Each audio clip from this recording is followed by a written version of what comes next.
Glass it's a material that we've had in human society for 4,000 plus years. I think it's got a lot of integrity as a material. It's just a tremendously versatile material. I mean, it's something we're surrounded by all the time.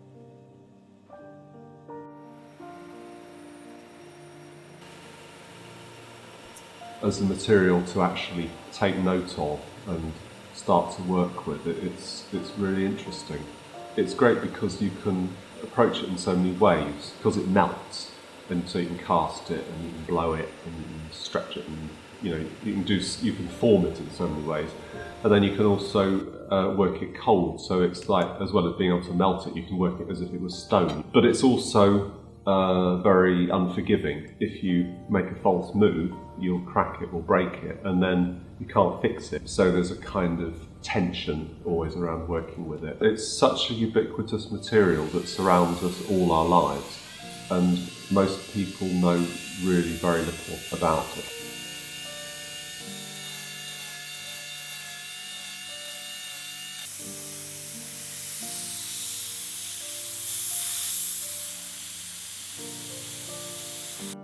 Well, I studied fine art originally, went to St Martin's, and but it wasn't the right course for me, so I dropped out of fine art, and I was in Brixton Labour Exchange one day looking at a list of government training courses that was up on the wall. Down at the bottom it said scientific glass blowing, and I just thought, what's that? That sounds interesting. Never occurred to me that you could do stuff with glass, and so I applied for the course and I got on it. I always had kind of the idea that I'd learn the skill and then I'd use it to make my own work, so I'd use it in a more creative way than making lab equipment.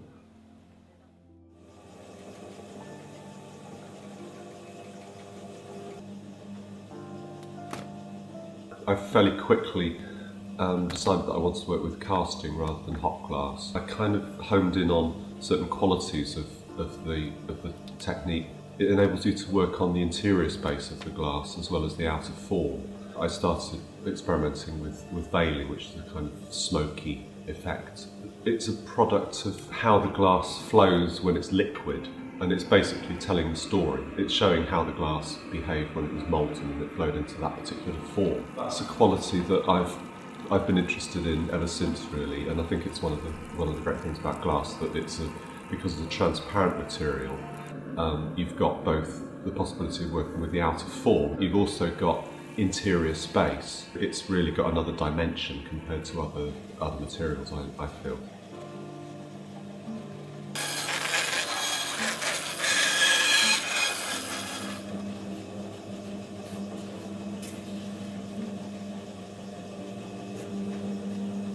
I want a sort of a fairly thin wax that I can bend and manipulate. Cut it up, shape it, and using heat and melt it and put together basically the finished form that I want to end up with in glass. Then I make a refractory mould, it's a plaster-based mould. It looks like a plaster of Paris mould, but it's got plaster in it to sort of stick it all together, but it's got other materials so that it will withstand the temperature of the kiln. And then the wax is melted out, polystyrene or everything else all sort of carefully removed from the mould, and it's all cleaned up. And then that goes into the kiln with a block of glass in it, or a couple of blocks of glass, depending on what sort of I want to end up with. And it's slowly taken up to casting temperature. The actual casting is fairly quick. It just takes a couple of hours for the glass, once it's melted, to fully fill the mould. Most of my pieces, it's probably another 2 to 3 weeks of cooling. If you don't cool it slowly enough, then you end up with permanent stress in it and it's liable to crack. And then once it comes out of the kiln, the mould is broken away and the glass is taken out, and then there's a lot of grinding back and polishing and sandblasting, and which is also pretty time consuming, until I end up with the finished piece. I can change it quite a lot at that stage. I might saw it up, much more radically than I perhaps intended to. If I'm not happy with it, I want to change it. I can do a lot more to it. It's not absolutely fixed, but from then on, all the process of the cold working technique.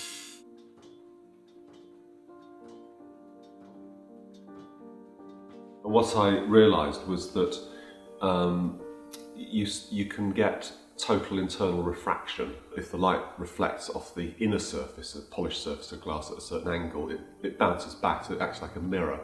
And so you get these extraordinary kind of refractive properties in the glass, which I fairly quickly realised that that was a possibility and that it offered yet another kind of dimension. I've utilised that and played with it and experimented with it really ever since.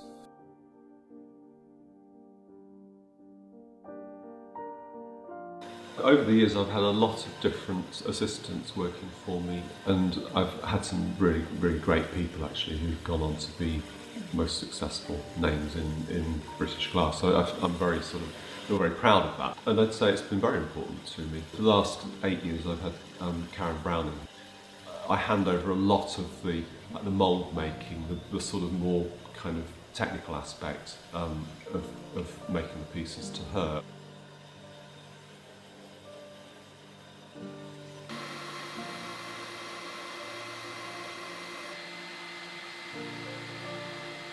In the 90s, I started working with optical glass. Optical glass is not any particular formulation of glass. It's to do with the optical quality of it, the sort of perfection of the glass, the lack of distortion. I suppose the way that my work has developed, it's been a kind of to do with both the ideas, but it's also to do with because glass is there's a lot of technique involved, the sort of coming together of those different elements.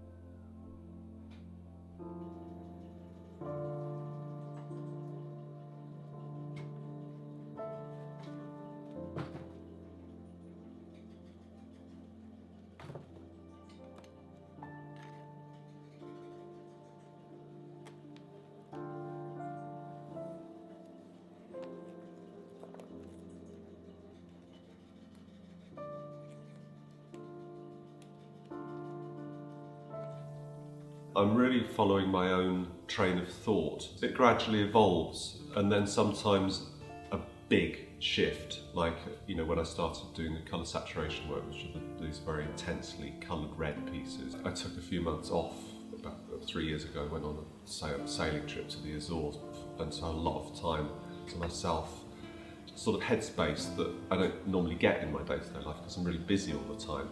And I have to say I wasn't really thinking about planning a new series of work while I was doing that, but somehow the fact that my mind was quite clear of work-related things, and when I came back, I just really had to do something new. And the way that kind of creative process works is a bit mysterious, but it's like it's something that has to be given space, headspace to develop, and it's something that for me I find I can't really force it. I can't sort of make it happen.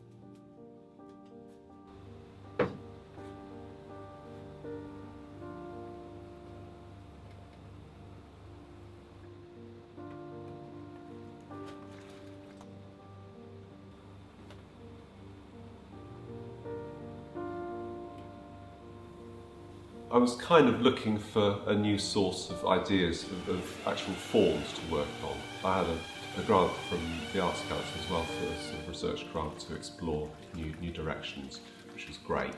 It meant that I kind of had to, I stopped making things and sort of went out looking instead, which is what I feel is really important to do. So they were restoring Gloucester Cathedral. I mean, it's fabulous. It's, one of the really fine cathedrals in this country. It's really, really beautiful. They gave me permission to go up on their scaffold and take silicon moulds of bits of medieval stonework and so on. And so that then, took those back into the studio, and that gives me a starting point. I did a whole series of pieces based on that. So that's a kind of a very typical process for me, that I'll go somewhere or find some objects that I like and make rubber moulds of them, and then use that, and then sort of put it on my bench and kind of look at it and think, well, what can I do with this? And sometimes I can't think of anything to do with it. Sometimes I have moulds knocking around for years. What I don't do is to just simply draw something and then set about making it.